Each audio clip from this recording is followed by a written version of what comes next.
And we are live. Peace to the family, peace to you and yours, brother Blueport, live and direct to you. I'm here with my co-host, our good brother Alkebulan44. Let me open up with the intro.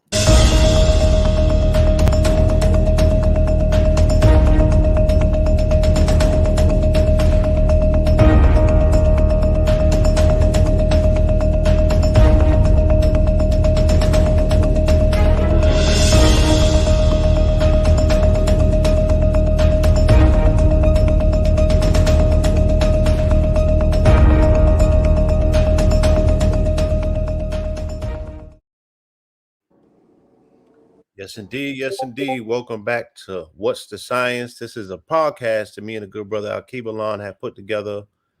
Probably like on episode 4. We started this last year, took a break to get some things together. But as we've been away, you feel me? Science has progressively took a turn for the better, in regards to the different aspects and elements of what the world of science has to offer. There's so many new things that are happening. Um, and our research is piling up. So we can no longer sit on some of these topics.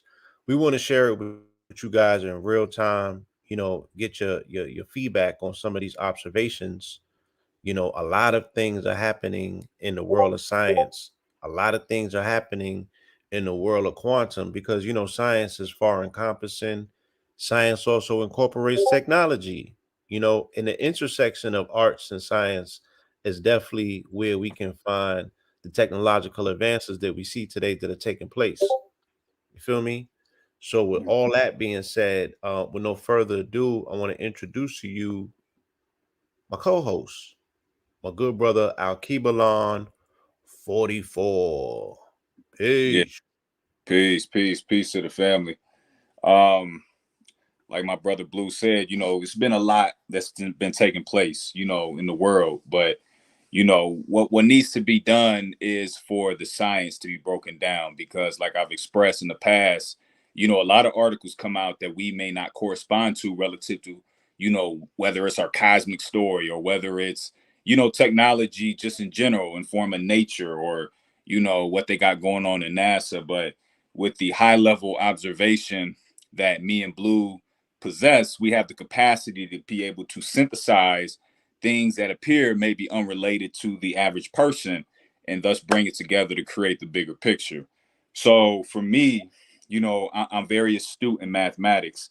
I've expressed in the past too that that's where I actually received my scholarship to college, because I ranked top 5 amongst a group of 30 white individuals, only black in the class, but ranked 5, in calculus. You know what I'm saying? So, with That's that right. being said, I want to begin to formulate spirituality based on actually creating theorems that can prove some of these high level observations that we, speak about.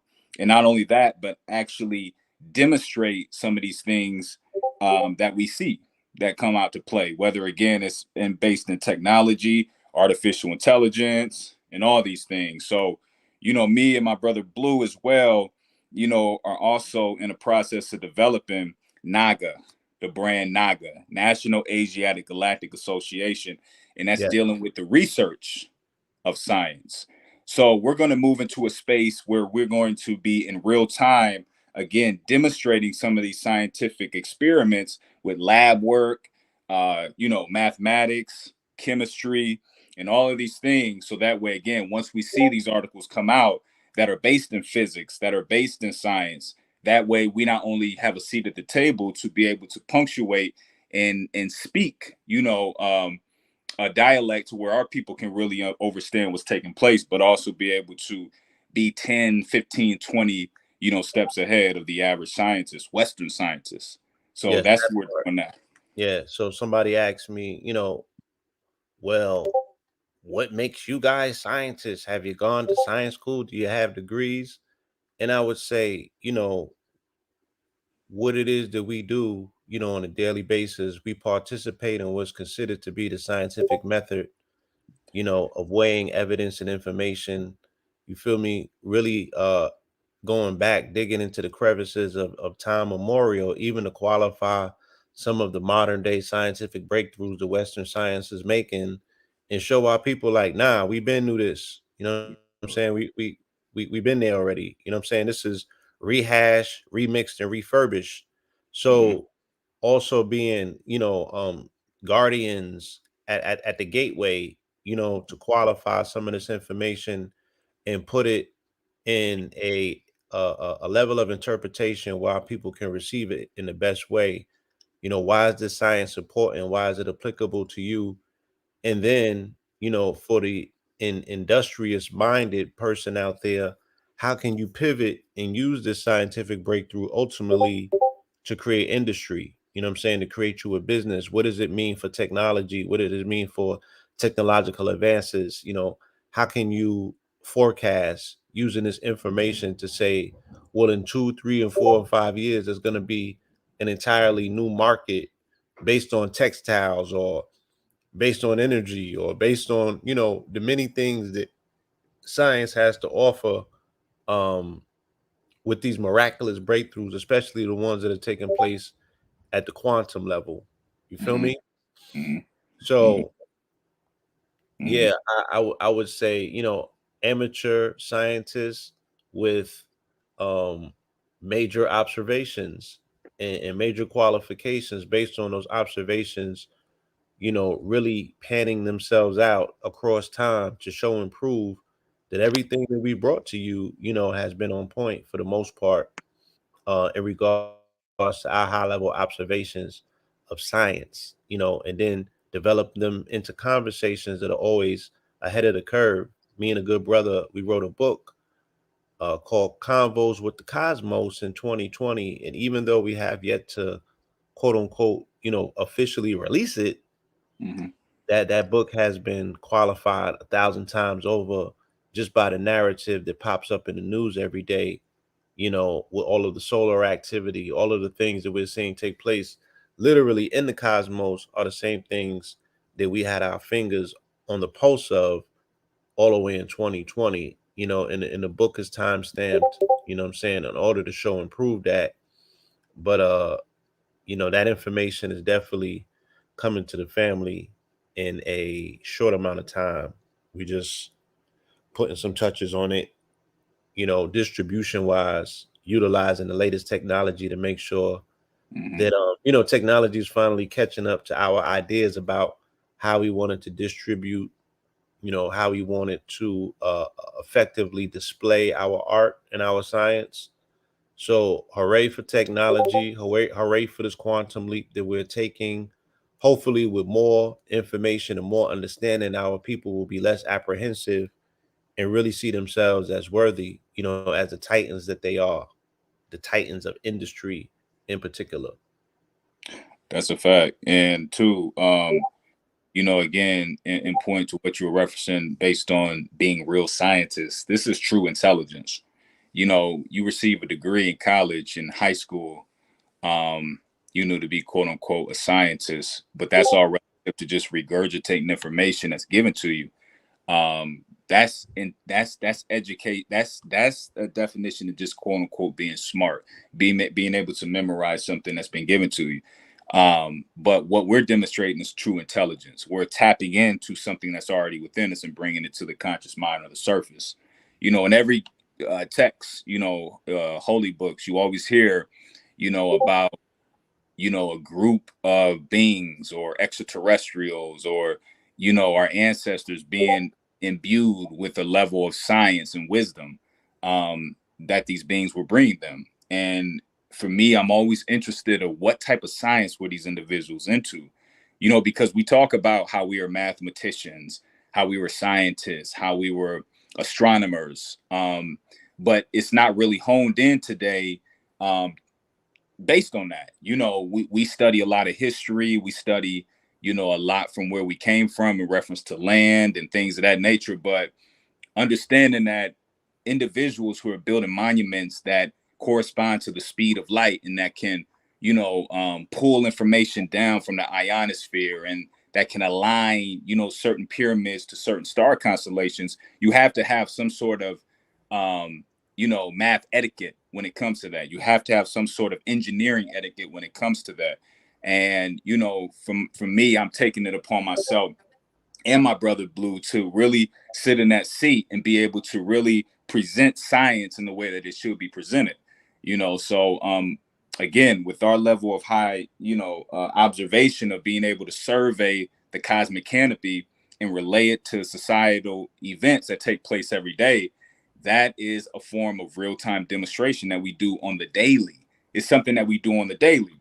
Blue mentioned a book that we're in the process of um, curating and putting together. Even though it's done, again, like he said, we're applying a form of technology to it that's never been demonstrated, that's never been done. And as we all know, news continues to move. The cosmic script continues to play out. So the book is literally writing itself.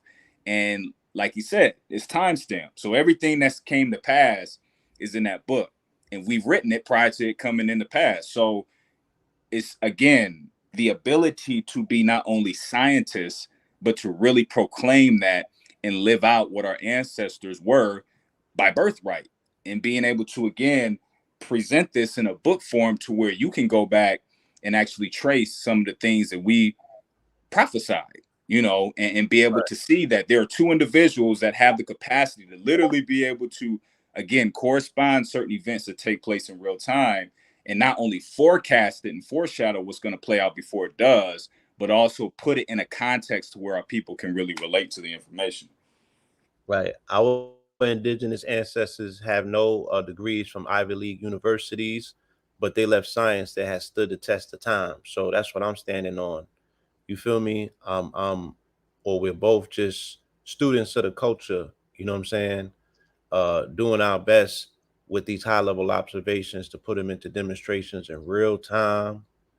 You feel me? And then lay the receipts in front of the people so themselves can have the confidence to go outside and just observe and be receptive to this information because it's all in the atmosphere. You know what I'm saying? If you tap in and tune in, it too, will find you. What's out there.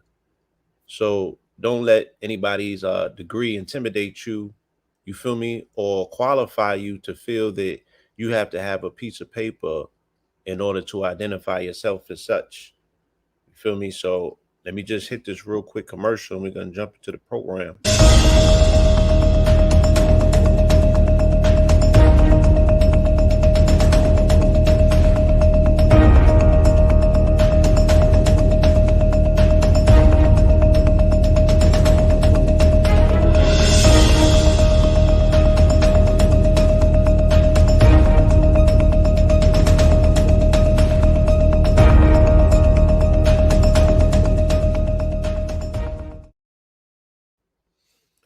Yes, indeed. Yes, indeed. So, welcome back. This is What's the Science. I am your host, Brother Blue Pill, joined by my co host, Brother Alkebulan44. And you are now rocking with the best. Yes, indeed. So, we're going to jump into some of the news articles that have been popping off as of lately, that deserve our observation and our conversation. Okay. So, let me get into this first article for you. See which one we're gonna go. Okay,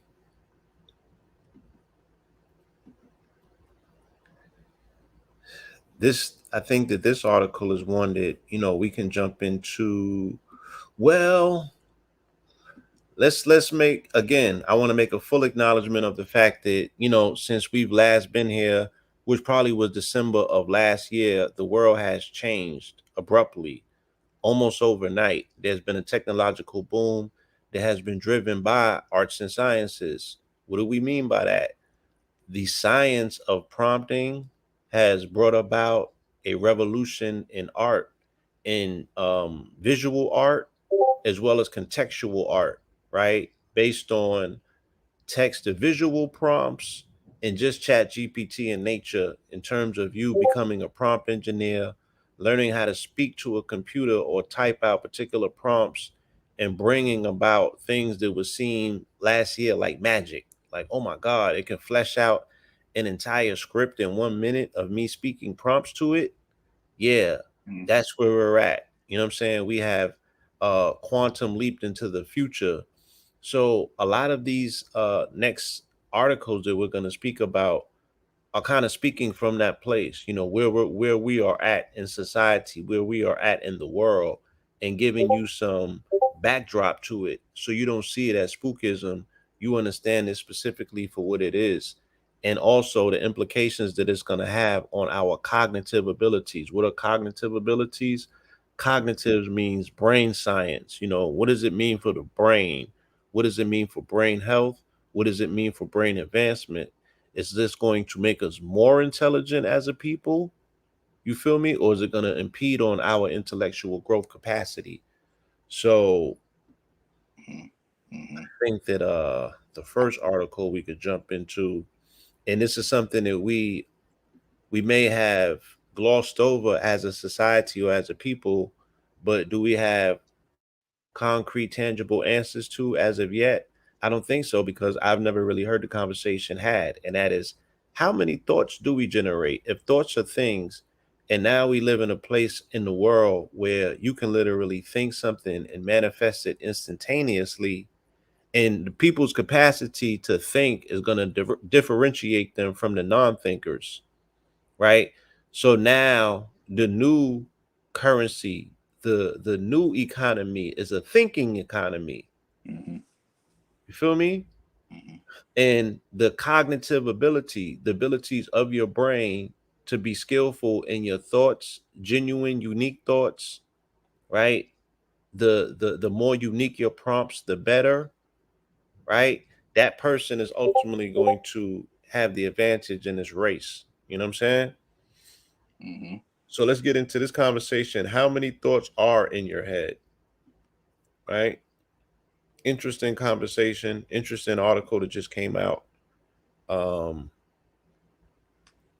so let's get into this. Share screen, window, Chrome tab. All right, boom. Can you see that, family? It's clear on my end, so What you it's, mean? it's clear on my end. I can see it. Okay, yeah, yeah. All right, you see the article? How many thoughts are in your head? Yep. Okay. All right, so we in the building. Um, I think everybody else can see it too. Yeah, I think we're good. Yeah, we're good to go. okay. We're good to go. This is a conversation once again that I've always thought about, but I never saw it put into context in this particular way, where they got quantitative with it. They kind of came up with some numbers and put things in perspective. Once again, if thoughts are things and we are thought generators, you feel me? How many things do we have the capacity to create with a thought, with a unique thought? You feel me? Mm-hmm. So let's delve into it. We are making use of only a small part of our possible mental resources. And why is this so important? And this conversation will sound so different a year from now, because some people's mental abilities and resources are going to be strengthened, and some people's mental resources are going to be depleted. You know, especially if they just are depending on an externalized brain, i.e., AI, to come up with all of their thinking for them. Some people will be driven though to become uber thinkers, you know, think big thoughts, you know what I'm saying? And value and treasure their thoughts almost like nuggets of gold. The Mm-hmm. average adult American knows about 46,000 words, and from there we can count our possible thoughts. So words are worlds and thoughts are things. They're making the correlation to say the more words you know, the more thoughts you can have, because the words are almost like amino acids. You feel me?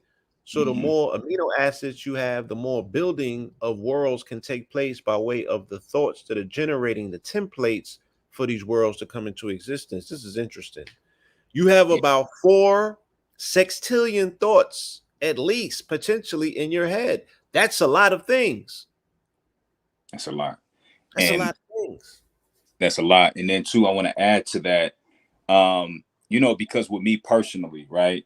When we're talking about thoughts, we're talking about information, you know, and again, we're moving into a space where, they're going to begin to speak more about the magnetic field that we all possess as the mind, right? They're going to get more into quantum entanglement in reference to how the mind interacts with the quantum world. So when we're speaking about thoughts, we're speaking too about information that is being impeded on your magnetic field as your mind. So with me personally, I understand that the brain itself serves as a crystal. It's a transducer of electromagnetic information or energy or waves per se. And this magnetic field spins. So with me, what I do is train every day. I lift. I put my physical body under a level of stress, exercising, because I understand, or including fasting, because I understand what happens is you develop a specific protein in the brain in reference to brain derived neurotrophic factors. These are proteins that you develop in the brain that actually begin to stimulate the process of synaptic plasticity. And by doing this and putting this level of stress on the crystal, which is the brain, the transducer of information in the magnetic field, I understand then my brain is going through a process of neurogenesis to allow me to then access more information that's being stored in my field as thoughts. So, like Blue was speaking about as well, we're talking about too, at the advent of artificial intelligence, your lexicon, the way that you speak, the more words that you use, is going to begin to educate and teach the artificial intelligence just based on how you're prompting it. Now, if we take it a step further, and I know we're going to get into the article here in a second, but if we take it a step further, we have to understand too that as we are the almighty intelligence, our goal is to create words, like you said, that build worlds, because of the fact that when you speak things into existence, you are dumping that information into what they call the quantum world or the quantum soup or the superluminal fluid and things of that nature. And based on the words that you're using, the prompt that you're speaking, the universe is going to reciprocate that energy back to you, because in actuality, we're teaching the universe. So just like we prompt these AIs and we educate them, we're doing the same thing as well. And this is why this podcast is so important, because we're going to be saying certain words that you may not even be familiar with. But when you introduce the science, the mechanics of the universe, when you introduce that into your teachings, into your personal reality, that's a whole different format that your personal reality isn't used to, because now you're using words that deal with the universe on a higher harmonic. So when we're doing this and we're putting these articles together and things of that nature, again, even with the concept of this article, we're going to put it in a context not only as the way they explain it, but we're going to jump you 10, 15, 20 years ahead, That's to give you a better right. advantage of what's taking And it, place in real yeah, time. and expand your consciousness, right? And expand your consciousness, give you the permission to think on a higher level, right? To be more expansive. Everything the brother just said, you know what I'm saying? For the most part, we are in the Western world dealing with Western science, and Western science is handicapped simply because they do not take a spiritual approach to anything. They don't quantify spirit in their science. Even though, as our brother Professor Kaba says, let me get his exact quote, Mm-hmm. right? I don't have it in front of me, but spirituality is science unseen and science is spirituality seen, to Yep. paraphrase. Yep. Um, and we want to help the people that are handicapped by just listening to the Western man who does not incorporate science or spirituality and his scientific conversation, and he's talking pure spirit when he's talking science. So it can become pretty confusing at times, for a conversation that is one-sided and handicapped for people with two ears to hear, right? So let me jump into this article and I can show and prove what we're saying. It says, do you remember the old saying that you are only using 10% of your brain? Occasionally you still people repeat it. It's a myth largely promoted by some very old neuroscience data when we did not know what certain parts of the brain did. right? It is also based on a misunderstanding of what psychologists have long believed about human capacity. For example, over a century ago, William James famously stated that we are making use of only a small part of our possible mental and physical resources. I thoroughly agree with James, and I suspect you do too. When we learn how to do better in life, we can often look backwards and see the barriers to our growth were not as solid as they appeared at the time. We just didn't use all of our resources. So let me show you how true this is in the world of thought. I want to convince you that that you have vastly more cognitive capacity than you ever deploy. And if it's true, perhaps we can turn our attention to becoming more effective and creative by beginning to use a bit more of that capacity. Here's the question I want you to take seriously. How many different things could you possibly think given everything you now know? Said more simply, how many thoughts are in your head? We will return to this question in a moment, but before we do, I have another one for you. How is a cell phone the father of scissors? Ponder that odd question and don't proceed until you come up with a few really good answers. Don't worry, after a few seconds, answers will start to flow. How is a cell phone the father of scissors? Well, perhaps you could use your cell phone to design the scissors. Perhaps you can melt down your cell phone and use some of the plastic or metal it contains for parts of the scissors. Perhaps you could use your cell phone to map the route to a place where you can make scissors. Perhaps you could go to Amazon on your phone and order a pair of scissors. It's pretty clear we could go on for a long time before everyone got tired of this game.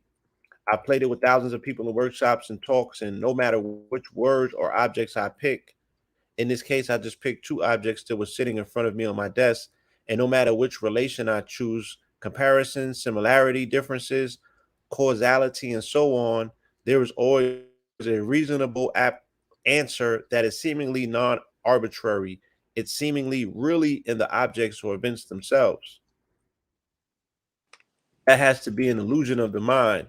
It simply can't be that everything is related to everything else in every possible way, really and truly, but our minds can always come up with an answer. I spent a few minutes on the internet and found more than 1,000 relational words or phrases like is the father of. I was just scratching the surface. Every emotional word can be made into a comparison: angrier than, happier than, as can every physical feature, taller than, bigger than. But let's be conservative and say 1,000.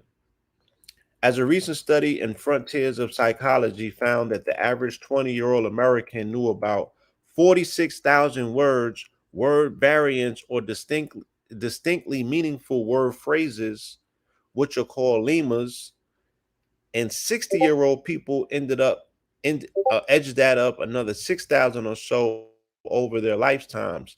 Let's cut the range down the middle and say 49,000 words, word variants, or distinctly meaningful word phrases are likely in your head.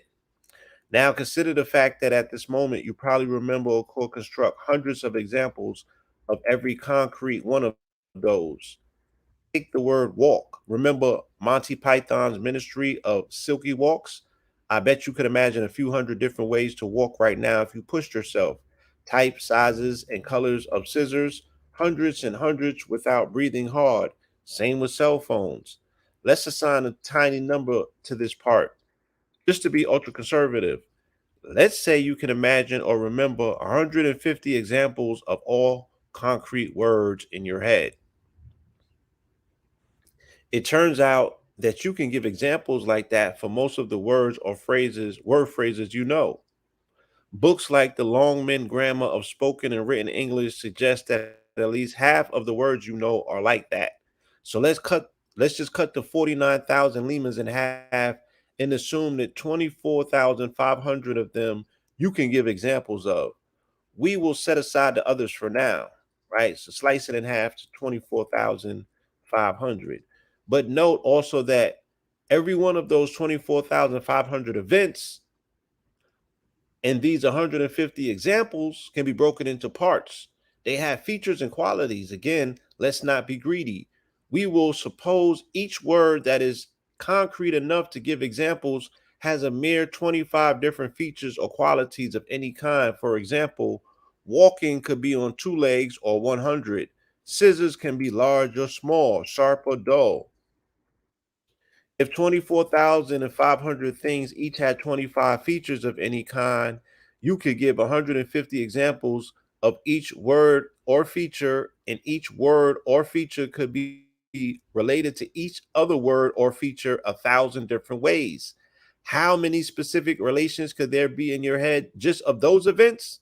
The answer is just under 92 trillion, right? So they're Mm. giving you a lot of different examples to bring diversity and variety to the few words that you know to create 42 trillion possible worlds, or possible prompts, Mm-hmm. right? This is all prompt exercise. How do you become more descriptive in your prompting language? The way that you approach the computer from here on forever, the more specific and detailed that you are with your language, the more clear and concise that you are with your thought process, will render you the ability to be more effective in the end result of the things that you are able to produce. Okay? Mm-hmm. This is a highly conservative estimate of the mental relations you can derive if you worked on it. So, how many different thoughts could you construct from that? You probably learned in elementary school that a sentence expresses a complete thought. So, how many sentences can you construct from those 92 trillion derived relations? Sentences vary by context and topic. Most sentences and most types of written are 50 to 20 words long, while scientific writing is on average a bit longer. In psychology, it's about 25 words long. Since we are asking how many thoughts are possible, let's go with 25. But since we are talking about derived relations and it takes a minimum of 3 words to express a relation, let's divide that sentence length by 3 and then round down. I know it's crude and ultra conservative, but this would allow us to ask how many different sequences of 92 trillion relations are possible if the sequence can vary from 1 to 8 instances where the specific sequence matters. And you can repeat yourself. That metric gives you a workable but quite conservative final answer. You have 4.617 10 to the 61st thoughts, at least potentially, in your head. How big a number is that? I could say it in words, but it won't help you. Instead, let's use a metaphor, right? So the numbers would sound something like a decillion or nonillion.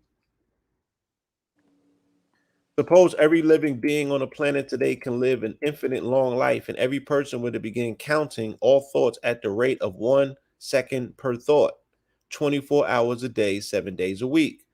There are a bit over 31.5 million seconds in a year and about 7.9 billion people on the planet. So all of humanity could count at least a bit less than 246.63 trillion thoughts every year. So when will we get to stop counting? Well, we better get busy. At a rate of 246.63 trillion a year, we can all count to 4.617 10 to the 61st power in 1.8568491 by 10 to the 47th year. Said in words, that's a bit less than 1 octillion, 850 septillion, 843 sextillion years. Mind you, the universe is only about 13.8 billion years old. So, unfortunately, we need to increase the age of the universe a bit over 134 quintillion times just to finish the job on your head alone. That's great. You might as well say it this way. In principle, your capacity for thought is infinite. Okay? Infinite. I'm gonna leave it at that. Yeah, that's yeah. Hmm. That's because, like you said, all your And this is prompting exercise. Uh, I said, because it was speaking about the fact that there's so many ways that you can switch a word around based on the emotion, the context, the tone. This is why a lot of our ancestors were so prone on understanding how to facilitate words in reference to using tones. And words weren't even a concept. We're speaking about tone. So I've practiced this myself before, where I've said, for example, the color, like, or not even a color, it can be just any word, but let me use a color as an example, like the word black. Like I would say black over and over until I got so desensitized to the word that it no longer sounds familiar to me. It almost just sounds like a tone. So black is just a few is literally syllables that are put together in reference to tone, that deal with certain letters that have their own specific tone. And based on how the tongue resonates in the mouth and at the roof of the mouth and things of that nature, whether your mouth is open or closed, it's going to set a specific tone that's going to reverberate. Now, again, I feel like what's missing in the article is emotional coherence, because if you say a certain word at a certain frequency, if I say black, or if I say, if I apply a stronger emphasis on the word black when I say it, it's going to have a different response, a different output. So the fact that they're saying we can go into sextillion thoughts in our head, octillion, we're dealing with, in reference to what they consider in mathematics, called a scalar function, meaning words are infinite. That there's many different ways that you can utilize them. Thoughts in your brain are infinite. So with that concept alone, and then them doubling back and saying that the universe is only a billion years old, that tells you that, again, we're dealing with a linear way of perceiving what Western science has deemed the universe, because the universe isn't actually expanding. It's the consciousness of the people within the universe expanding. And the more words that you attach to yourself, and the more fancy and the more the better way you can figure out how to finesse certain languages and words, it's going to again prompt your reality to come out and respond in a completely different output, as opposed to the way you were using the words or language prior to. So, I just again think this is like I said, prompting exercise is giving us the ability to understand that, like they mentioned, it's infinite. The thoughts in our brain and things of that nature. So, it touched on a Yeah. lot, but again, it just speaks on the fact that, you know, once we know how to utilize the technology, which we are, we have the capacity to really, make things happen within our physical reality just based on using verbiage and words. Right. Again, a wonderful analogy, family, to think of amino acids that are building out, protein structures, but ultimately will build out, physicality. Think about it Mm-hmm. like alphabet soup. You Mm-hmm. feel me? How many different words can you come up with in alphabet soup? Right? Then those words once again become physical things or worlds. You're now building out Lego blocks. A Lego block is building out a construct. Few constructs are building out a little town. A bunch of towns unified are building out a city. A city's building out a states. A bunch of states are now building out a country. A bunch of countries are now building out a continent. A bunch of continents are now building out continental structures, which are ultimately building out a planet, which is ultimately building out a galaxy, which is ultimately building out a solar system. And it goes on and on and on and on. You Mm-hmm. feel me? Micro, macro, and you have the same possibility and capacity right in your head, Mm-hmm. in the Mm-hmm. comfort of your own home. Mm-hmm. Mm-hmm. Right? So not only is it going to potentially benefit you to be more proficient in language, like he said, the more that we're able to flip words, for all of the brothers and the sisters in our 50th year anniversary of hip hop who have delved into the art form of, linking words together to come up with rhythmic pattern, now should be your time. Mm-hmm. People that freestyle on will on the top of their heads, you're the ones that are going to make some of the most colorful prompts because Mm-hmm. you already see in color. You already know how to make the connections where otherwise they seemingly don't exist. You're pulling all of the pieces together. You know what I'm saying? So yeah, to you guys, man, this is your moment in time to shine. And I want to show you that there's a financial imperative for you getting things together right now as a prompt master and a prompt engineer, right? Let's go to the next article. Mm. The AI boom has created a new career, being an expert at talking to machines. You feel me? So now here's where your thoughts begin to pay off for you. Here's where you entertaining, you know what I'm saying, this multi-contextual conversation in your head, being more intuitive and receptive to the universe. The universe is not gonna you're not gonna stop having cosmos with the convos or convos with the cosmos, Hmm. right? That's not going to stop. It's only going to increase, especially now that we are in this period called Pluto and Aquarius, and we are in this Aquarian age, which is an air sign, right? So things are going to be intuitive, they're going to be mental. Our right hemisphere of our brain is becoming more activated, which is art, math, creativity, freestyle, right? Mm. Whereas the left hemisphere of the brain is logic, it's contextual. It is prompting the text. The right hemisphere is the text coming to life, though. Mm. You feel me? Hmm. So sitting in front of the computer prompting is a dual hemispheric exercise right now. It's exercising the right and the left hemisphere of the brain. Mm. And let's show the people how the universe, has showed up to award you for being proficient, for being on code and on time right now. If you're tapped into your divine feminine, right? They got a six-figure job starting, a six-figure salary job out there for you. And it's called being a prompt engineer. Prompt engineer. Paul Marty Philip switched jobs at his company. Now he's a prompt engineer, a job driven by the rise of new technology. It's well remunerated, but the future of the field is unknown. Paul Marty Philippe, let's just call him Paul, right? Graduated Mm. with degrees in audiovisual communications. For 2 years ago, he started working as a video editor in a digital company. Over time, he saw his job change. That's how I became a prompt engineer, which is a creative and technological mix of giving instructions to AI so that it can give you an answer. As simple as that, family. What is a prompt engineer? Right?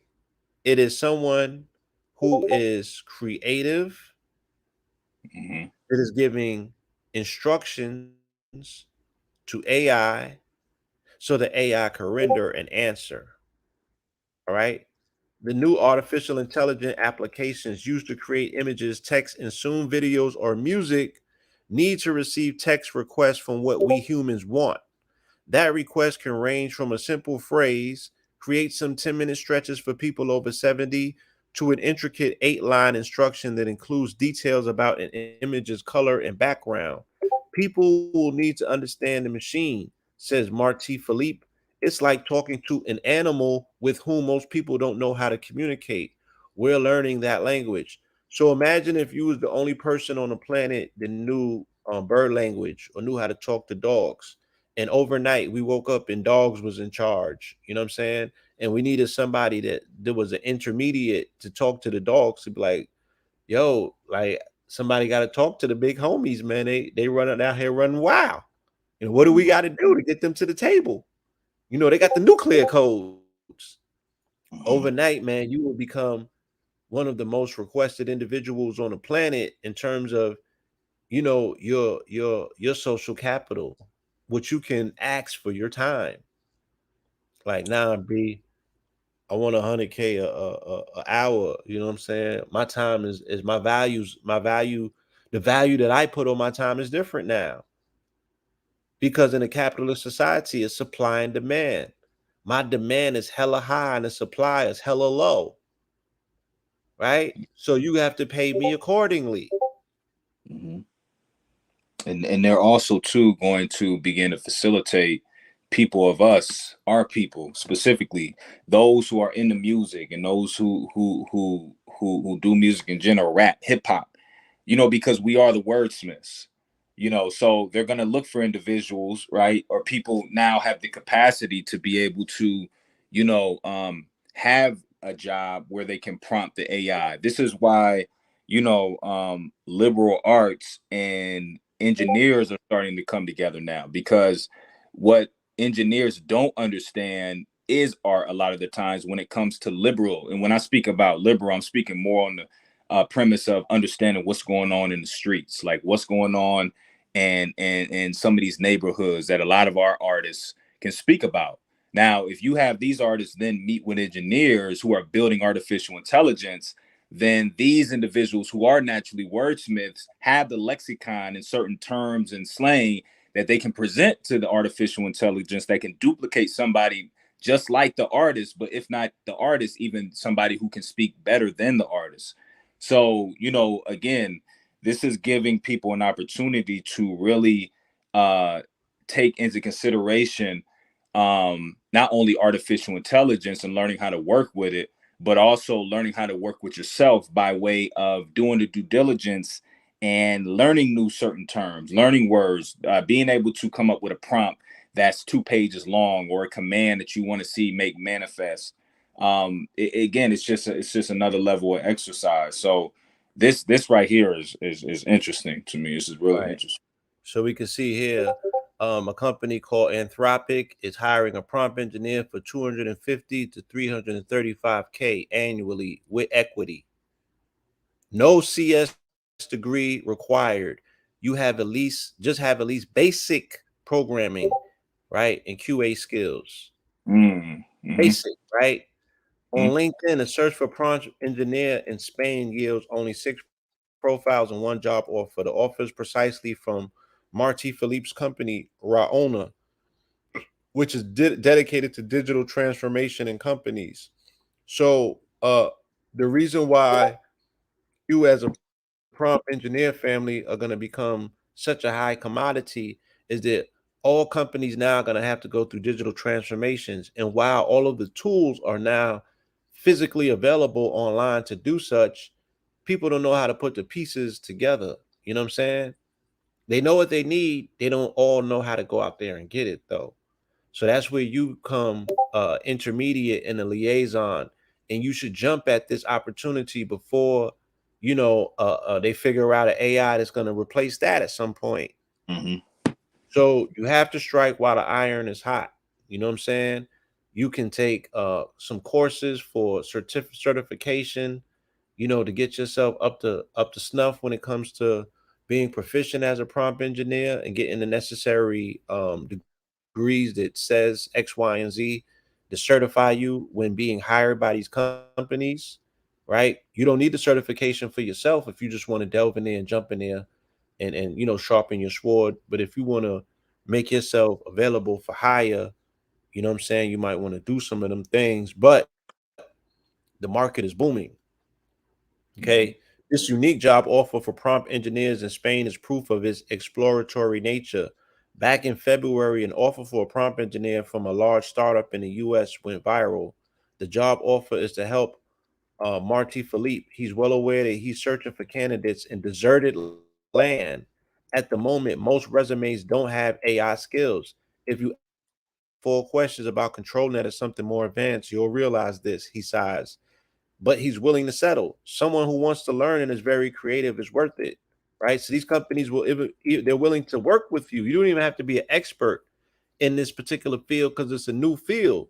You just have to be willing to be the one that wants to learn how to get it, and they're gonna cut that check. Mm-hmm. Feel me? He said, although it may seem striking, Raona is not looking for more computer scientists at the moment. We're full of programmers. What we need is more creative people. They need Creative, yeah. people who are tapped into the right hemisphere of their brain, to their divine feminine, to their creative. They already have the people who are dealing with the quadrivium, which are the 7 liberal arts of reason, logic, grammar, right? All of them things, they got that covered. That's computer engineers. They can write code for hours, right? They need the creatives now. The people those are the people who build skeletons. They need people now to build flesh and to Mm-hmm. imbue the flesh now with spirit to make the body animated. That's where we are at in the creative process of the present day that we are in, right? Obviously on the cusp of creating a whole new world. Obviously, because this is creation all over again. Oh, yeah. Mm-hmm. The appearance of the job of prompt engineer has sparked a debate about the profession's feasibility and future. Even the most skeptical experts admit two things. It's impossible to foresee anything in the AI field today, and in the short term, 2 or 3 years, such work will be necessary. Why is it impossible to foresee it? Because it changes every day. Every day they're coming out with technological breakthroughs. They just came out with a with plugins for open AI, transforming what was once service-based company now into an entire marketplace, almost like how Apple overnight went to a marketplace when they put out the Apple Store and the advent of the iPhone. You know what I'm saying? That's what we're looking at in a short amount of time. OpenAI is scaling exponentially in front of our eyes. So OpenAI, which is the parent of ChatGPT, just last week came out with plugins, and the plugins essentially give you and your business access to almost thousands of tools. There's literally nothing that you can't do at this particular point in time as a business. You feel me? Who previously did not have access to the resources to scale up at this level. You can do it now. Feel me? So you as a prompt engineer, whew, yeah, Yeah. you important, Yeah. right? So let's see what else it says here. This is very interesting. This next quote that they made, right? The hottest new programming language is English. Okay. Hottest new programming language is English. You don't even got to learn Python, CSS, JavaScript, or none of that right now because OpenAI does it for you. ChatGPT does it for you if you know what you're looking for. The more descriptive that you can possibly be in your approach, you feel me? The more that it will render you a result that is comparative to what you're looking for. Then you just take it to the people that need to put the tweaks on it to fine tune it, and boom, in under a day, there you go. This is unprecedented.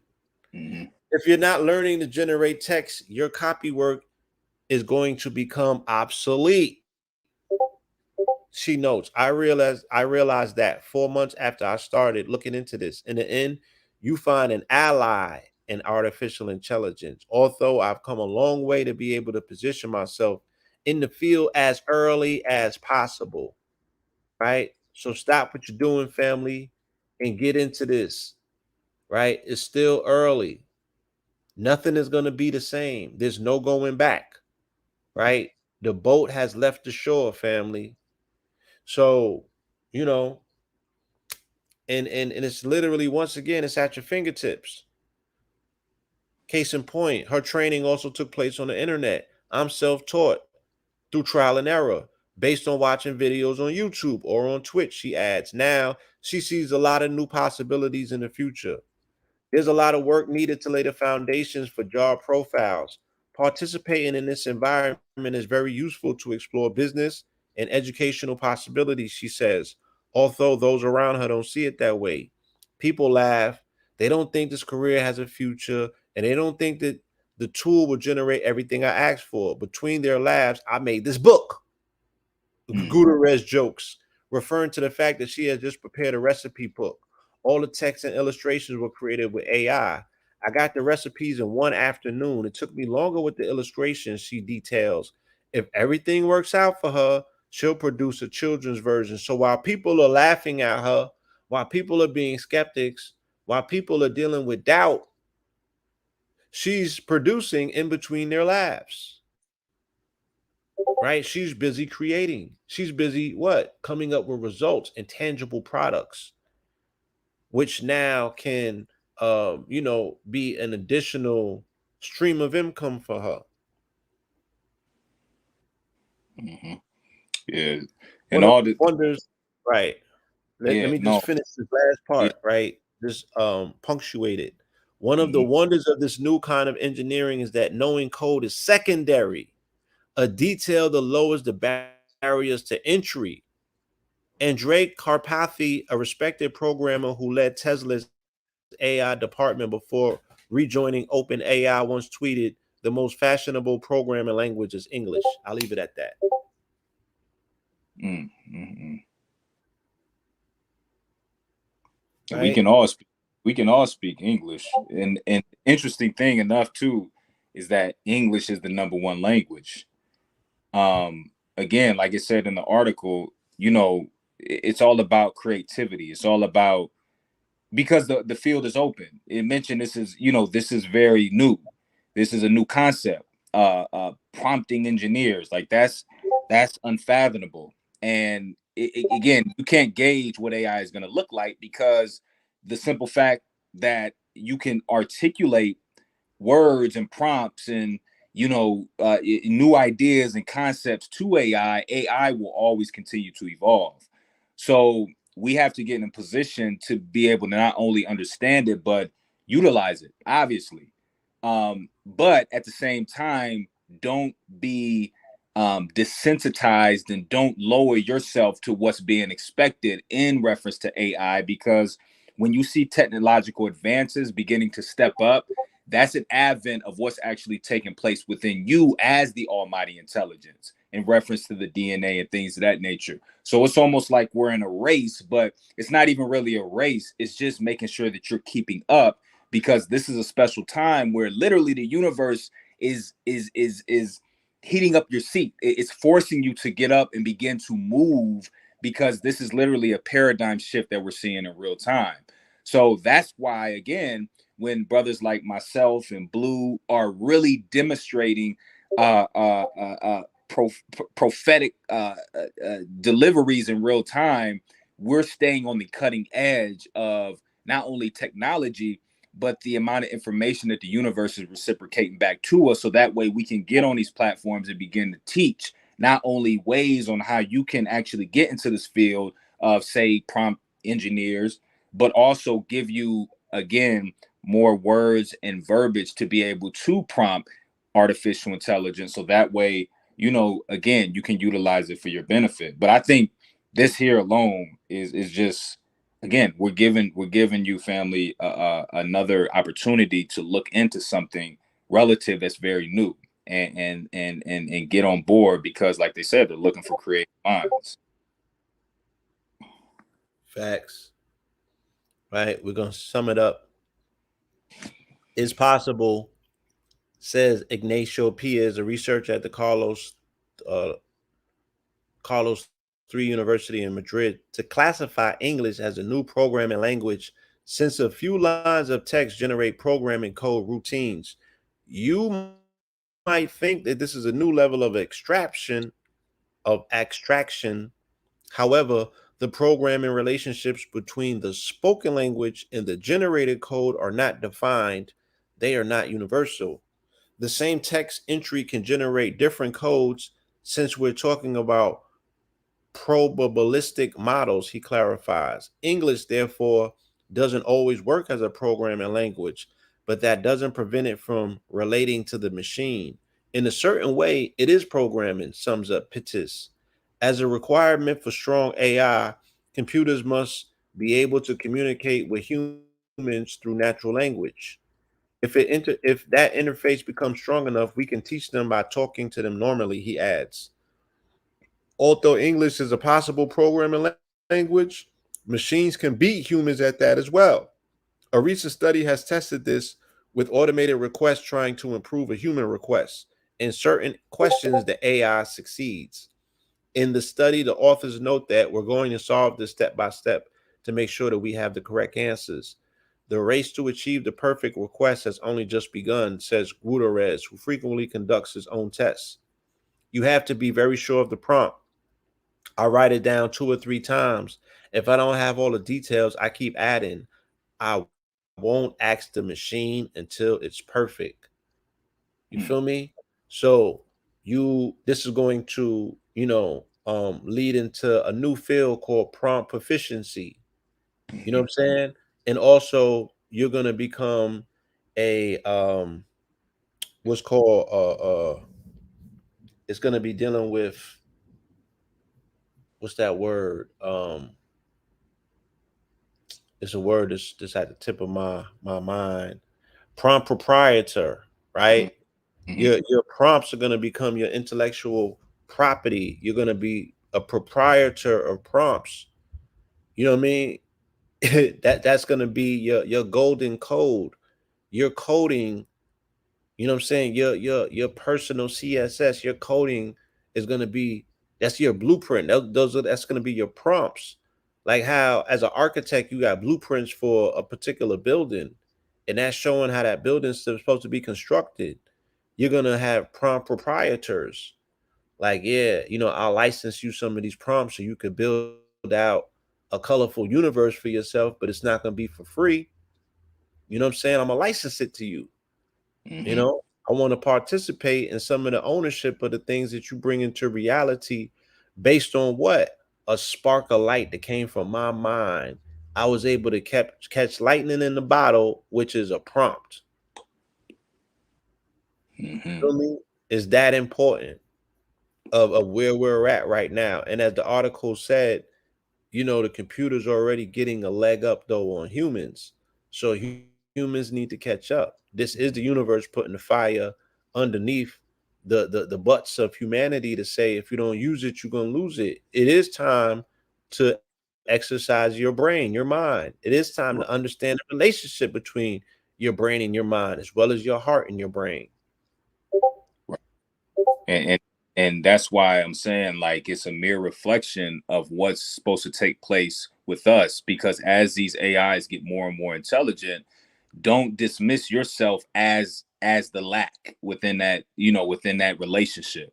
It's supposed to be a situation where as the AI develops you develop.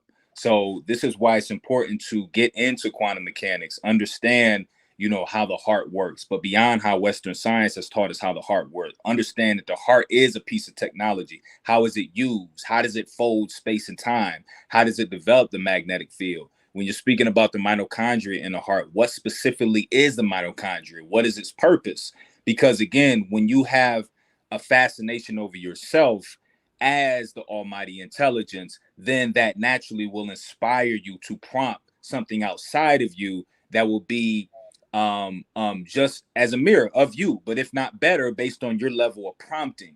So that's why the very key feature that are the last sentence in this entire article, it says you have to be very sure of the prompt, and this tells you alone how serious this is getting because, like Blue said, people are going to eventually license individuals certain prompts that they want them to speak, and that way then now not only are they allowing this person to create a reality using AI for them, but they also have a percentage in it as well. So this is going to be an entire business, and it's all again relative to creativity. We're in what we always talk about, the age of Aquarius. So it's all in reference to information overload, damn near. And I say that in a positive connotation because we need to really get on board to begin to educate ourselves, not only like I said with the AI, but also as us in our physical technology altogether. So Absolutely. Right now is really the time to fall in love with yourself, your cells. It's time for the inner journey. You know what I'm saying? It's time for the osmosis Jones. Like you got to get into your own biology and really appreciate the quantum computer that you are, and do not lose sight to the marvels that the machine is able to conjure at this time. It's just a reminder of how dope you are, because it's all based on you as a model. It's just yeah, using the proficiency of you. It's scaling itself up to 100%, saying I want to tap into the full potentiality of what it means to be man, or externalized man, machine man, if you will. Man should see himself, as qualified just as much, and be like, shit, I want to get to know me better as well. Right. um we did a program last year called Rise of the Super Sapiens, and at that time I was speaking about the need for man to mount machine and not the other way around.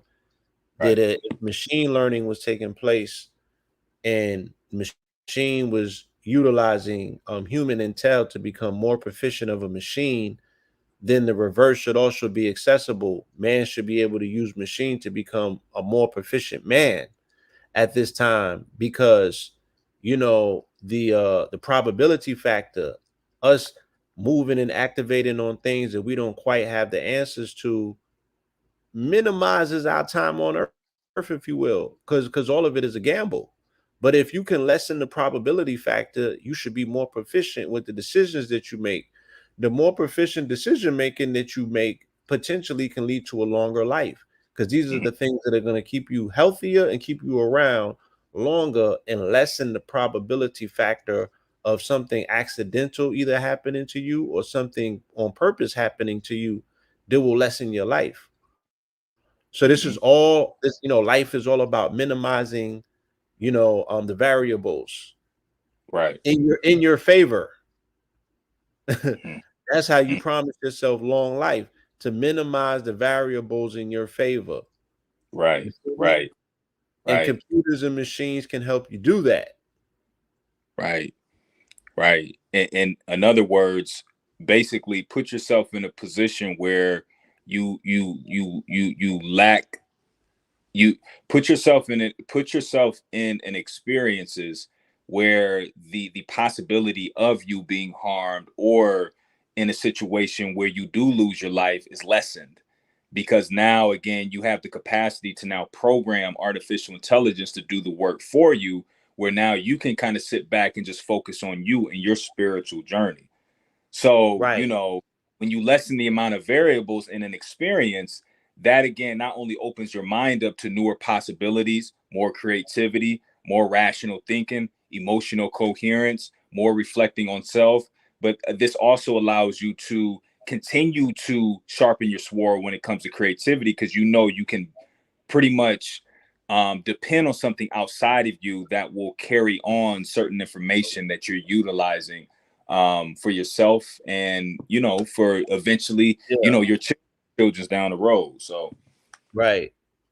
Technology affords you the very thing that money can't buy, which is time. right. Hmm. See that, family? Hmm. Technology affords you the very single thing that money itself can't buy, which is time. It's giving you time back, right? Right. It's I'm giving back. you time back. You become a better parent. You become a better husband. You become a better son or daughter. You become a better version of yourself when you have more time to explore you and get more familiar with the marvel, which is you. You feel Hmm. me? Hmm. Hmm. So and, when you, and yeah, go ahead, go ahead. I am. I'm good. Just to veg you back off of what you said, like I'm guilty of that. Like I spend a lot of time, you know um writing prompt, or writing scripts, writing books in my phone, studying, reading, pulling up articles, diving into PDFs, all day. You know what I'm saying? And Yeah, them it PDFs takes you be reading, man. look, again, we're talking about stretching the brain, like literally. Yeah, you it's stretch it's the brain, all right. like it's again the now me having the opportunity to utilize artificial intelligence to build up, because even I literally had Chat GPT put together a whole curriculum for me, teaching about the science and the mechanics of the universe and the sun. And it put together a curriculum for me, a 4-week curriculum within a span of 2 minutes. Now, if I were to do that, I'm now taking 2, 3, 4 hours out of my time with my kids, where I can be spending time doing extra work with them, whether it's homeschool, taking them outside in nature, and just spending more time with them, my wife, things of that nature. But now, because I have the opportunity to basically do something and cut it literally more than half, um, More than and half. and 10, yeah, and 10x it, Yeah. complete. It now again affords me not only a level of fulfillment, but also more time. Like you said, it's all in reference to time. Right. So how do you compare 2 minutes to 2 hours? You know what I'm saying? Like that's 100x damn near. Um, so Yeah. family, we don't want you to miss the opportunity of of a lifetime. You know what I'm saying? And the opportunity of a lifetime is to get back time when time is actually speeding up. When there's less available time, it seems you can get more of it to do the things that'll make you more proficient to be here even longer in time, through time, to make more of an observation of what time has to offer you, which is going to be a change that's going to happen at a quantum pace now that Pluto's in Aquarius. You feel me? And Hmm. Aquarius, Pluto being transformation, Aquarius being humanity, being technology, being the world, being the age that we're in, right? We're going to be going through quantum leaps exponentially in the next few months, not only the next few years. It's going to happen in the next few weeks. The shit gonna start in the next few hours, matter of fact. Once the markets open on Monday. Yeah, things gonna shift. Hmm. Hmm. Mark my words. So let's get into this next article, right? That kind of it bleeds Oh. beautifully to the last article and the one prior, Hmm. right? Biotechnology, right? Technology of the body, of the of the biosphere. Feel me? That's where we are at in what's considered the fourth industrial revolution. The fourth industrial revolution is the symbiotic merger of man and machine. You know what I'm saying? Where the body is understood to be technology, but they're gonna give it to you by way of brain interface, neural brain interface, putting chips in the brain, biotechnology by that way. But we're giving you the more natural method to say, look at your body as technology, look at your brain as technology, get the fullness of your, the wherewithal and the use of your mind while you can, right? We need new rules to protect our cognitive library, says futurist and legal ethicist Nita Farahani.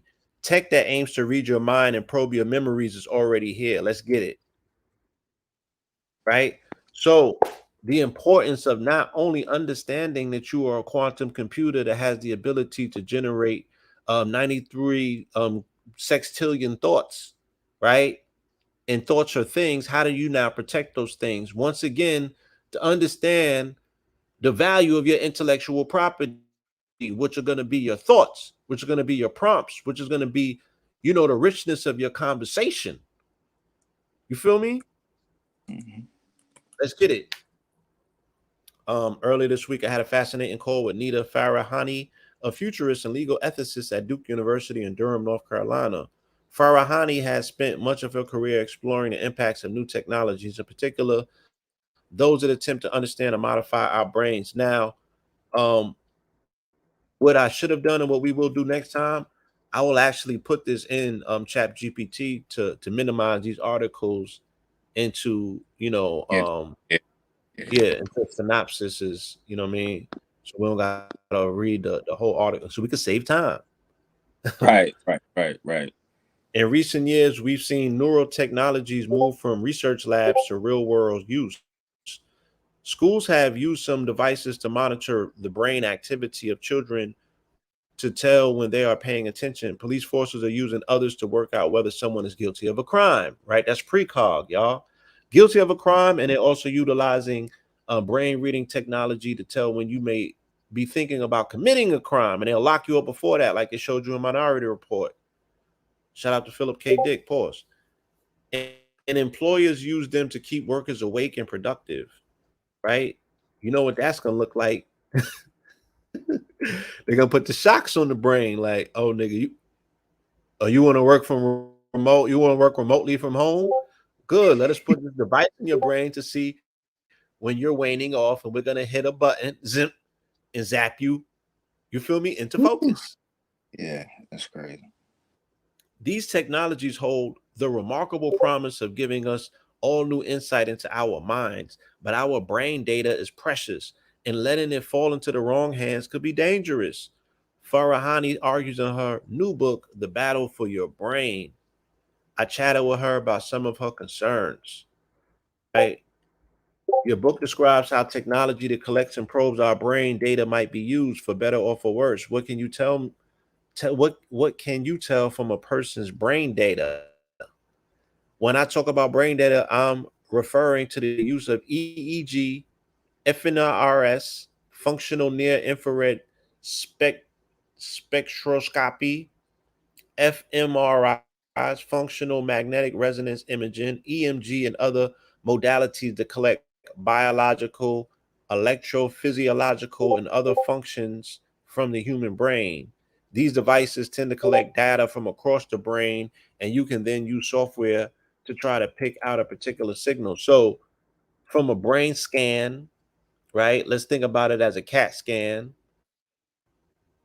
They're able to pick up brain waves.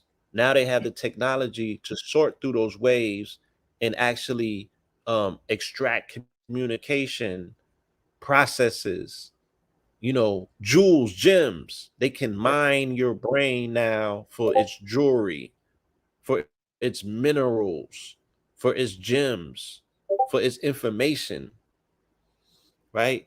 It says brain data is not thought, but you can use it to make inferences about what's happening in a person's mind, right?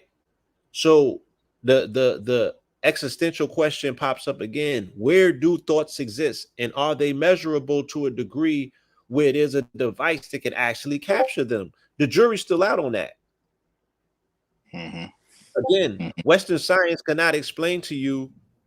They don't have a definition for intelligence. They don't have a definition for consciousness, and they cannot tell you where thought derives from because they don't Mm-hmm. deal with what they call the spooky stuff, Spooky stuff, right? right? There are brain states you can decode: tired, paying attention, mind wandering, engagement, boredom, interest, happy, sad. You can work out how they're thinking or feeling, whether they are hungry, whether they are Democrat or Republican. Come on now. Crazy. You can also pick up a person's reaction and try to probe the brain for information to figure out what's in their memory or their thought patterns. You can show them numbers and try to figure out their PIN numbers or images of political candidates to find out if they have more positive or negative reactions. You can probe for biases, but also for substantive knowledge that a person holds, such as recognition of a crime scene or a password. Until now, most people will only have learned about their brain data through medical exams or health records, or our health records are protected. What about brain data collected by consumer products? I feel like we're at an inflection point. A lot of consumer devices are hitting the market this year and in the next 2 years. There have been huge advances in AI that allow us to decode brain activity, and in the miniaturization of electrodes, which allow manufacturers to put them into earbuds and headphones. And there has been significant investment from big tech companies. It is, I believe, about to become ubiquitous. The only person who has access to your brain data right now is you, and it is only analyzed in the internal software of your mind.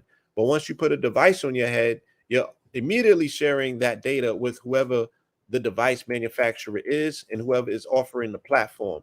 It could also be shared with any government or employer that might have given you the device. Is that always a bad thing? It's transformational for individuals to have access to their own brain data in a good way. The brain has always been this untouchable and inaccessible area of our bodies. And suddenly, that's in the hand of individuals. The relationship we're going to have with ourselves is going to change. If scientists and researchers have access to that data, it could help them understand brain dysfunction, which could lead to the development of new treatments for neurological disease and mental illness. The collection or creation of the data isn't what's problematic. It's when the data is used in ways that are harmful to individuals, collectives, or groups. And the problem is that they can happen very quickly. An authoritarian government having access to it can use it to try to identify people who don't show political adherence, for example. That's a pretty quick and serious misuse of data, or trying to identify people who are neuroatypical or discriminate against or segregate them. In a workplace, it could be used for dehumanization of individuals by subjecting them to neurosurveillance. All of that simultaneously becomes possible. Whew. Mm. Gee. And Uh, before you continue, yeah, Blue, yeah, I'm listening. be, Whew. because it's interesting because when we talk about like selling the soul and things of that nature, um, you know, this is basically a premise of what we're speaking about outside of any music industry. Because from what I've studied in my lessons and my data and things of that nature and what I've read, the brain, of course, as we all know, is a key element in the body. But the brain itself sits in a pool of plasma that's electrically conductive. Cerebral spinal fluid is what we may reference it as well. But the light that is emanated from that cerebral spinal fluid is what they call the soul. Now, again, you'll Mm. begin to see in due time them speak about the soul and what the soul is. But what they're not telling you is the soul is actually the light that is produced in the spinal fluid and has the capacity to radiate outward. Now, when we're talking about receiving data, we're talking about, of course, waves in the brain. And a lot of emphasis is not put on the quantum world because the quantum world is nothing but electromagnetic waves. But we have to understand that waves is not only a frequency carries information. So within this quantum soup that we swim in on the daily basis, that we consider counter space or empty spaces, full of information, full of data that we have the capacity to access.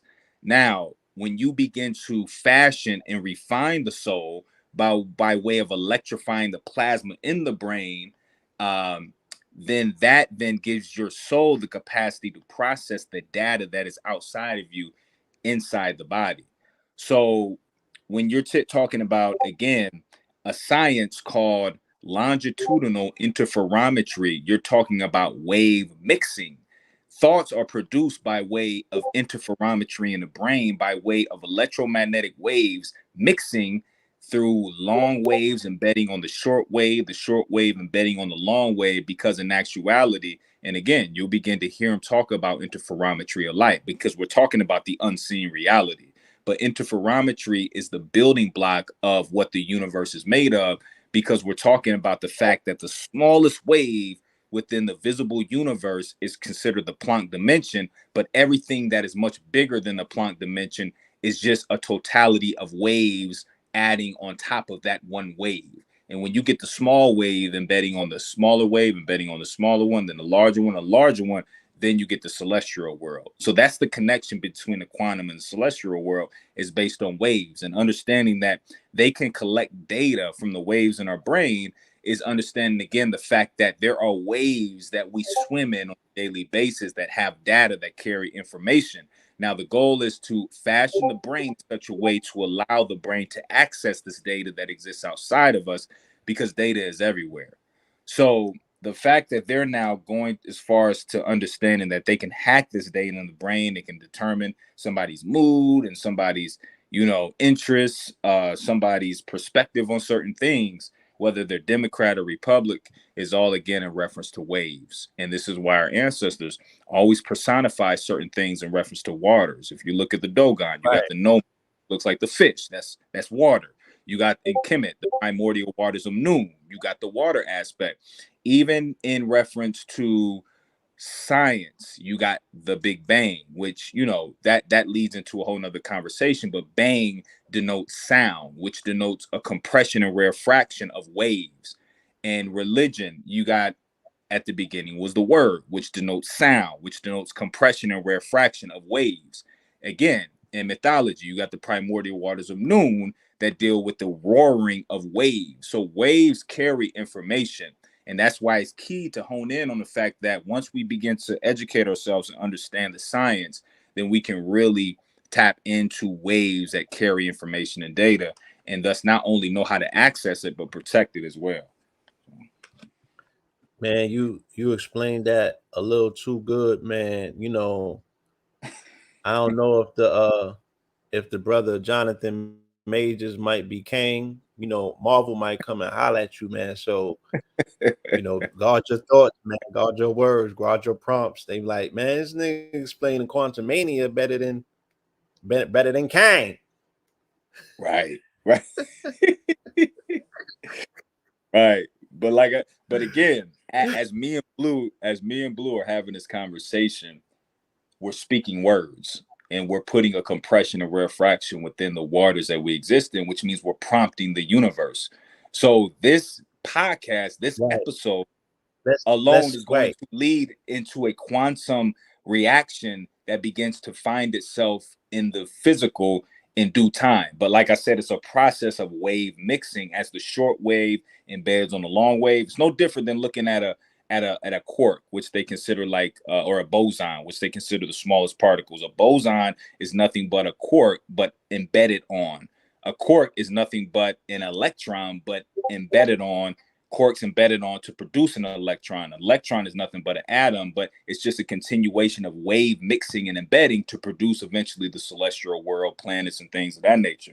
So that's how the world is built up. And again, as we are speaking these things into the quantum soup, into the superluminal fluid, we're performing actually what is considered the highest form of technology, which is scalar interferometry, being able to speak something into existence and create a harmonic convergence based on electromagnetic radiation and the certain tone that we use, the certain emotional coherence that we have as we're speaking it.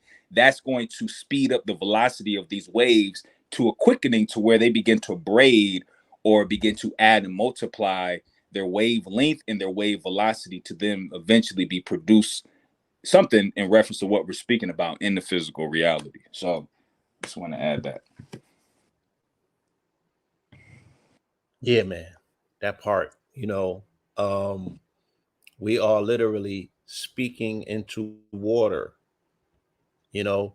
Hence the fact that when they'll show you the symbol, even on this platform, StreamYard, even on YouTube, when they show the microphone and then they show the band frequency that comes from the microphone that looks like amplification, you know, hence the fact that they're speaking about what we're when we're speaking, what's coming out is sound waves, right? We're speaking into the air. The air is just another form of water.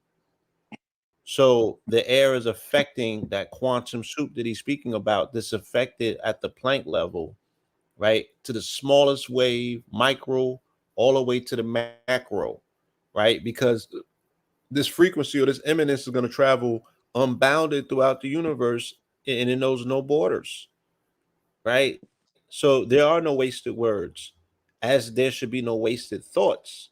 Because when you speak, right, thoughts become things by way of you speaking them into existence. So, they would normally tell you think 5 times before you say anything.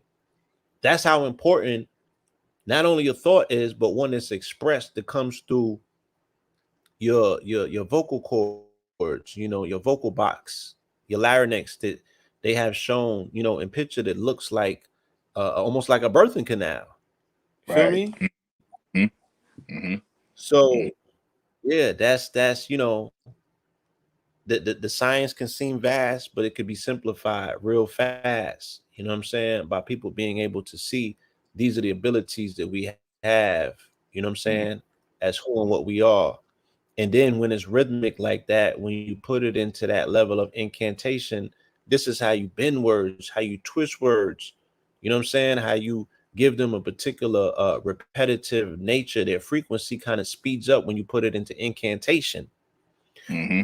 Because the etymological definition of the word God means to call forth or to invoke, Mm-hmm. right? When you do it rhythmically in incantation, that kind of gives you, an advantage, if you will. Mm-hmm. That's where the magic is taking place. Right. So jump back into this article real quick. just to give the people an idea where science is at the moment, at the present moment. Some consumer products, such as headbands and earplugs that purport to measure your brain activity and induce a sense of calm, for example, have been dismissed as gimmicks by some scientists. She said, very much so. The hardcore brain computer interface folks who are working on serious implanted devices to revolutionize and improve health will say, you're not picking up much real information. The signal is distorted by noise. Music twitches in hair, for example. But that doesn't mean that there's no signal. There are still meaningful things that you can pick up. I think people dismiss it at their peril. They don't know about what's happening in the field, the advances, and how rapidly they're coming. In the book, you give a few examples of how these technologies are already being used by employers. Some devices are used to monitor how awake and alert truck drivers are, for example. She said, that's not such a terrible use from my perspective. You can balance the interests of mental privacy of the individual against societal interests and keeping others on the road safe and keeping the drivers safe. So what she's saying is that they don't see this as an intrusion of a person's personal space, which is their mental space, because there's a societal benefit to it, which is keeping the driver alive, keeping people on the highway alive, and making sure that the employer who is paying the driver, their financial interests are best kept. So these are going to be, the soft toe excuses that they come with for what they call neural surveillance. You know what I'm saying? Invading your mental space. Mm-hmm. All right. The problem comes if it's used as a mandatory tool and employers gather data to make decisions about hiring, firing, and promotions. They turn it into a kind of productivity score. Then I think it becomes really insidious and problematic. It undermines trust and it can make the workplace dehumanizing. Of course, it's going to be mandated because once they come up against autonomous driving trucks, right, which are the AIs driving the trucks, the argument is going to be, oh, well, this is to boost, human safety and security because truck Right. drivers that are running long ranging routes, they're falling asleep at the wheel. You know what I'm saying? They're nodding off and putting people in danger. The only way to secure a company, right, against their for them to secure their human personnel against AI, they're gonna say we're gonna have to make you as close and near to a machine as possible in order to compete. So we know how these things literally go off the rail once they initially start, and then are looked at as threatening, then are looked at as quote unquote abusive. They always become abusive somehow dealing with humans. Uh Yeah, so this article is continuous, it's ongoing. We highly Yeah. recommend it. It's from MIT Technology Review. Check it out yourself, family, so you can finish it up. And I want to add real quick before we get off this one. Hmm. I think then going to lead into um like telepathy, because it's going to be a situation where they're going to have brain scans to where you drive up to a window and you won't even have to necessarily speak. The scanner is reading what the data is being processed in reference to waves in the brain, and it's going to translate on the screen based on what that person wants.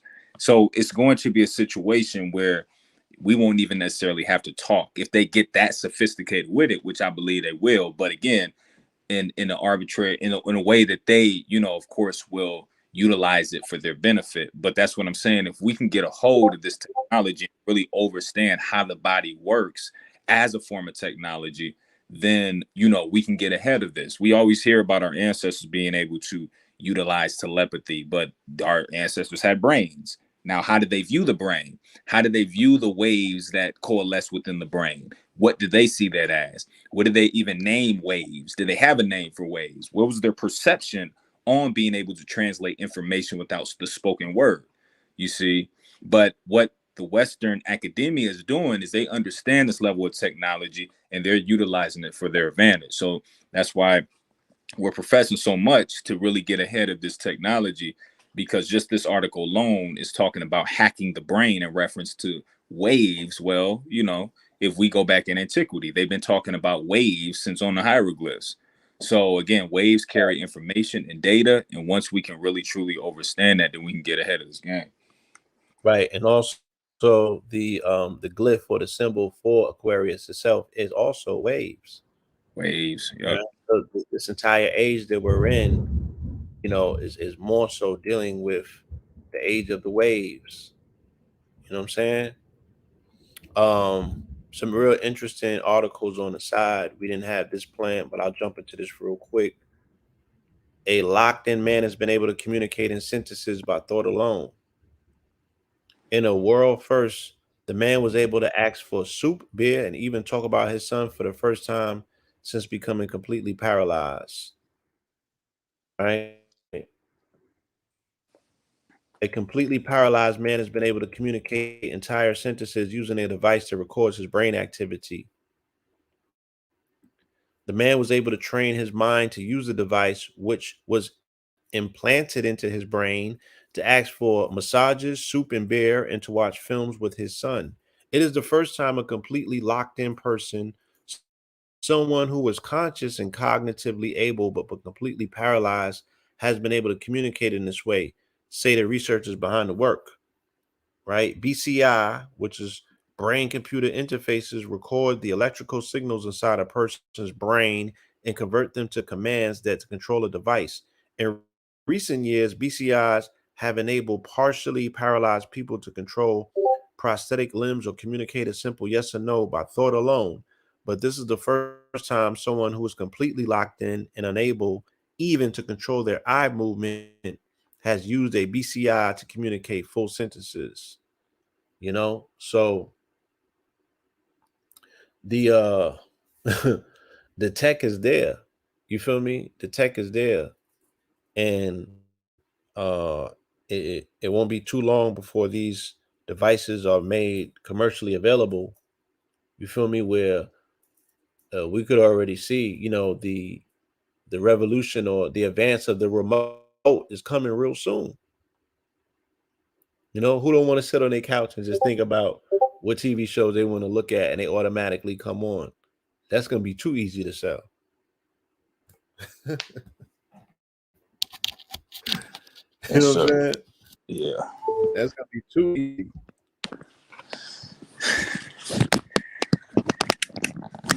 So we got a next article lined up for you. We want to jump into this one real quick.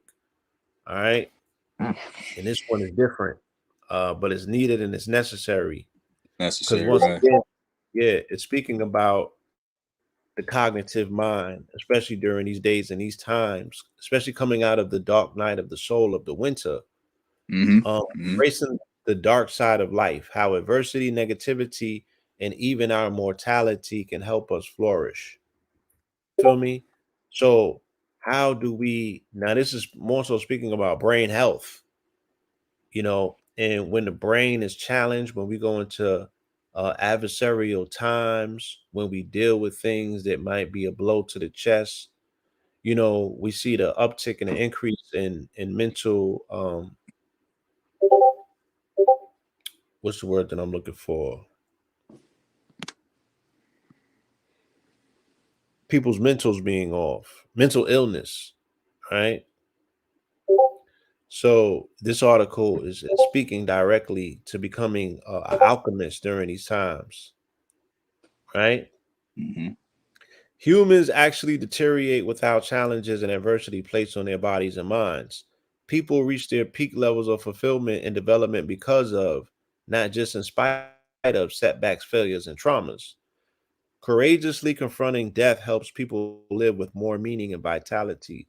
So, how do a people who always identify as being traumatized and being held back, those people have the best potential, according to science, for quantum leaps? Feel me? Those Mm-hmm. people are conditioned to go the furthest and to rise the highest if they can so see their challenges as actually an advantage. Earthquakes, bankruptcies, gut wrenching heartbreak, pandemics, fender benders, just as no one gets out of life alive, no one escapes life unscathed by the negative events and emotions, big and small, that are part of the human experience.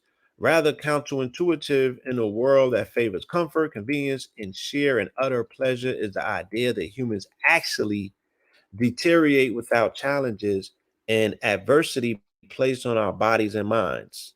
So, without no challenges, without no adversity, you just deteriorate.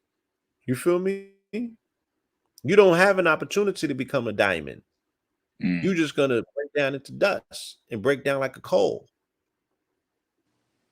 The Mm-hmm. hedonic pursuit of happiness, characterized by the maximization of positive emotions and the minimalization of negative ones, is a well worn path for most of us.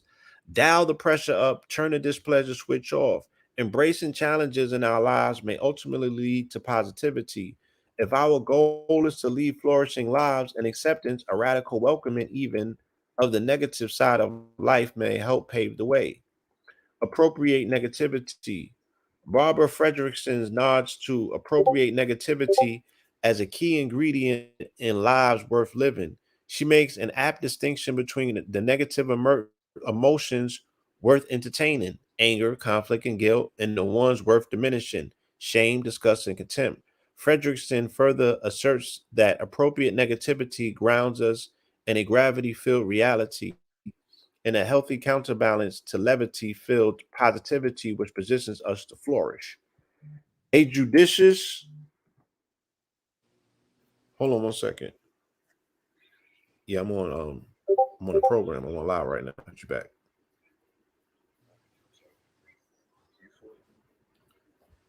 A judicious application of pessimism, contends Marty Seligman, enables us to appreciate reality more accurately, especially valuable in contrast to unwavering moments of optimism that can cause us to distort the reality of a situation.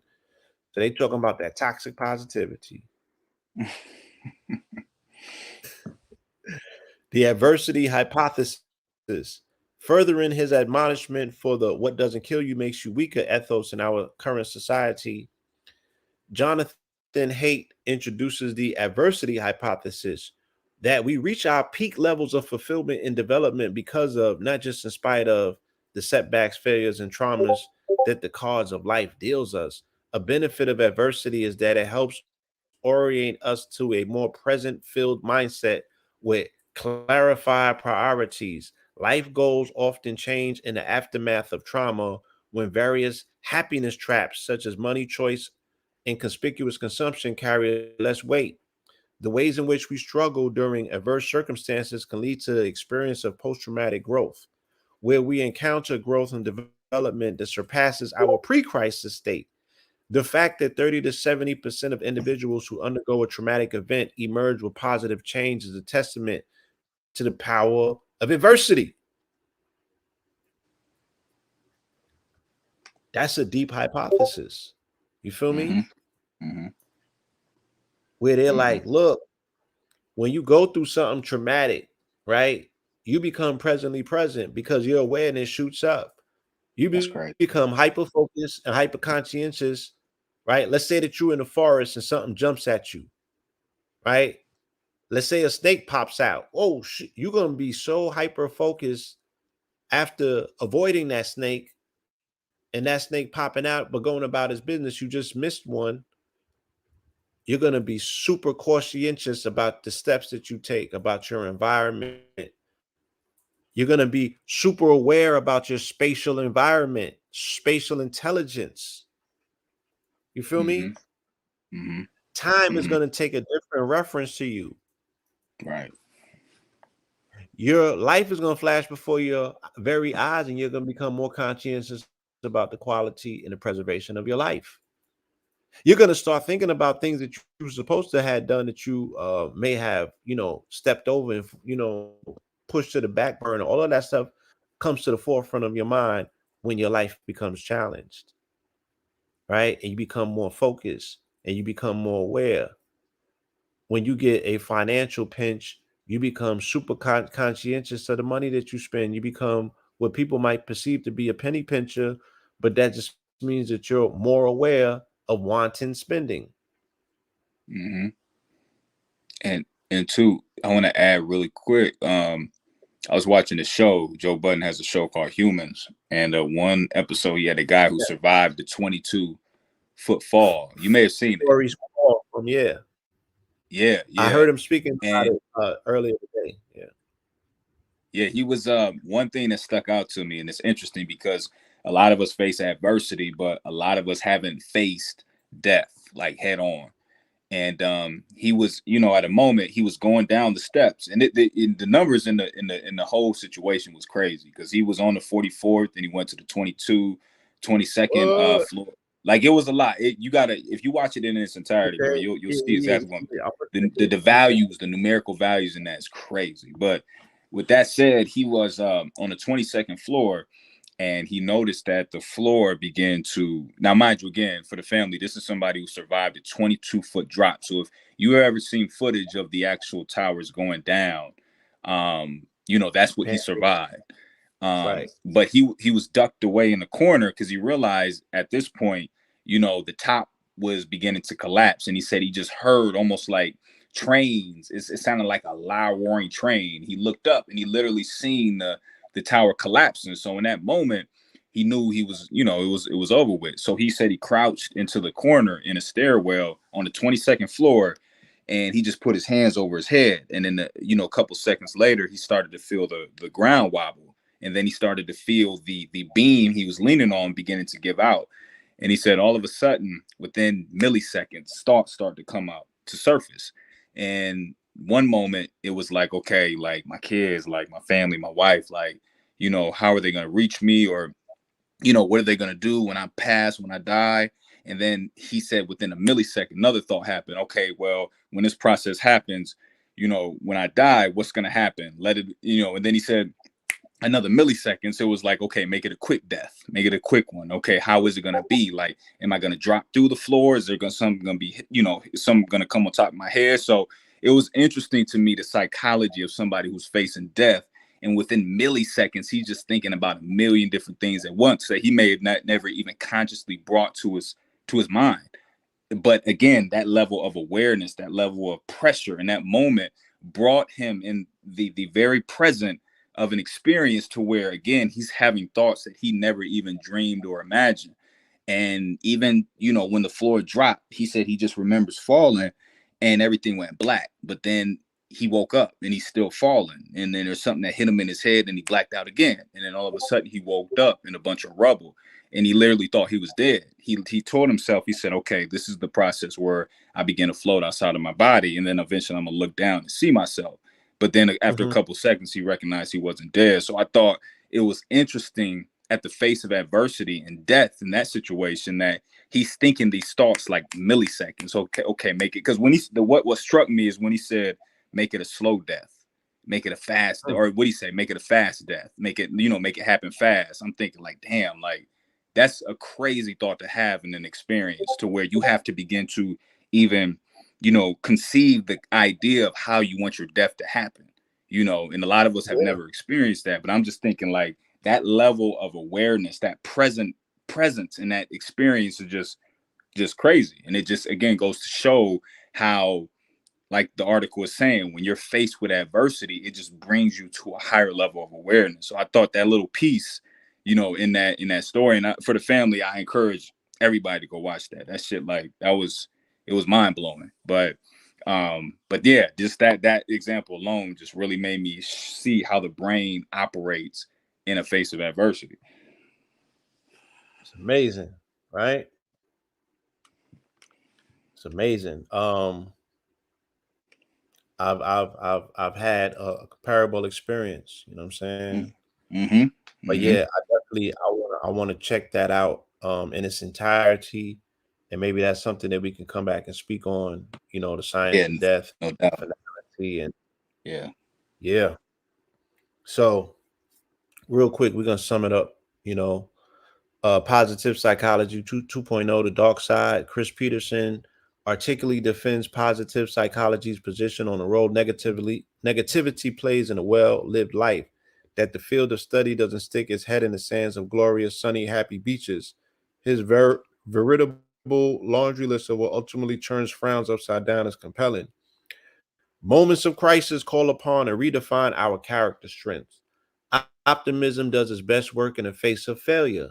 The experience of flow is contingent on overcoming challenges to achieve things that matter. And relationships stand the test of time if partners participate in healthy problem solving.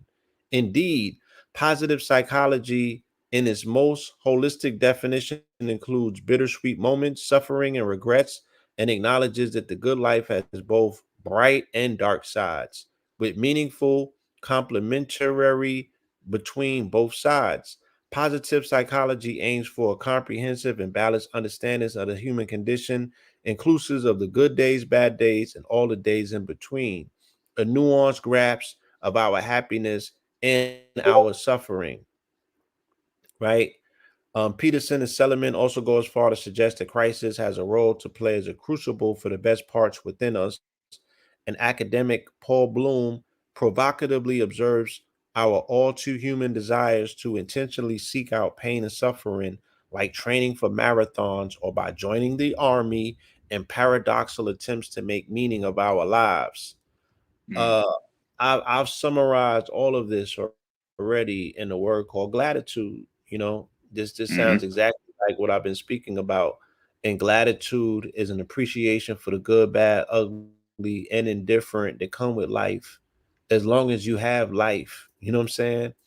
As long as you still have the ability to be presently present and to clock in for another day of work, show some gratitude, show some appreciation, because we're still part of this experience and this experiment called life, which we are still here attempting to figure out.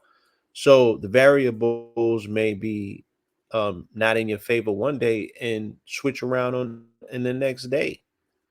It's never going to remain the same in terms of the pain, right? Pain mm, denotes that you're growing from one thing into something else. So embrace it, because it's going to dissipate eventually. And as they do say, what don't kill you make you stronger, right, and right, ultimately can keep you here longer. So right. yeah, And and I'm listening. and, and just real quick to close out with that, um, again, we experience pain a lot, pressure, but like Blue said, it's all about gratitude, having a level of appreciation, whether it's bad or good. Our ancestors always told us that we live in a participatory universe. So the idea is to understand that you are the observer and you chose to experience everything that you went to up until you listening to this audio. You've chosen it, you scripted prior to even incarnating to this physical reality. You chose to experience whether good or bad. So when you take on that perspective, then you can no longer play the victim. Now it's about being a student, because as I've said, you're using the outer representation of your brain, which are your eyes, to view your reality, which is considered the pupil, because that's where the electromagnetic waves are being coalesced and decoded. Now a pupil is a student. So once you understand that you are the student or the observer of your reality, the goal is to never respond to a quote unquote negative experience. Remain neutral, but also embrace the pain. Because when you embrace the pain, the goal of the mind now is to create a differentiation, which means you say in that experience, I know that I'm feeling pain, I know that I'm hurt, but I'm feeling this pain because of this, or because I'm going to receive this, or because this is where I'm going to go and this is where I want to go. And when you create that differentiation, that's when supernatural doors begin to open up for you.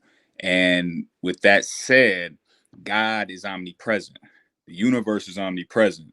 The universe is chaos. So we are here to give chaos order as man and woman.